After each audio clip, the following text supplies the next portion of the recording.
Hello everyone, তোমরা সবাই কেমন আছো? আশা করি ভালো আছো। আমার ভিডিওটা যদি তোমাদের ভালো লাগে তাহলে অবশ্যই কমেন্ট এবং লাইক করে জানাবে, আর যদি ভিডিওটা ভালো না লাগে তাহলে অবশ্যই কমেন্ট করে আমাকে জানাবে। তো এটা আমার ফার্স্ট ব্লগ, একটু অসুবিধা হতেই পারে, তো দেরি না করে ভিডিওটি শুরু করা যাক। তো আজকে আমি তোমাদেরকে দেখাবো গঙ্গারামপুর শহরের ফুটবল মাঠের রথের মেলা। এবার তার জন্য আমরা রেডি হয়ে নেব। তো আমি রেডি হয়ে বেরিয়ে পড়েছি রথের মেলার উদ্দেশ্যে। আমার ছেলে আগে বেরিয়ে গেছে।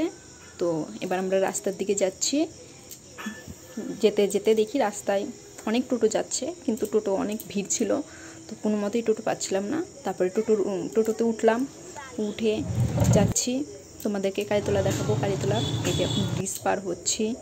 ব্রিজ পার হওয়ার পরে সামনে ফুটবল মাঠের সামনে নামলাম। এই যে তোমাদের অনেক দোকান টোকান দেখাচ্ছি। দোকান টোকান দেখো, এই দোকান দেখো। এর মধ্যে একটা ছেলের সঙ্গে একটা ছবি উঠে নিলাম। ছবি ওঠার পরে জিনিস কেনাকাটি করলাম। করে টোরে আমি তোমাদেরকে রথের মেলাটা দেখাচ্ছি। রথযাত্রা আসছে, সেই রথটা দেখাচ্ছি। রথগুলো দেখো। দেখার পরে আমরা রথ টানলাম। রথ টানা হয়ে গেছে।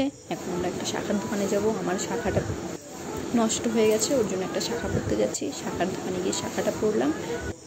পরার পরে বাড়ি চলে আসলাম। বাই। তোমরা কিন্তু খুব ভালো থাকবে, অবশ্যই খুব ভালো থাকবে, তোমরা খুব হ্যাপি থাকবে।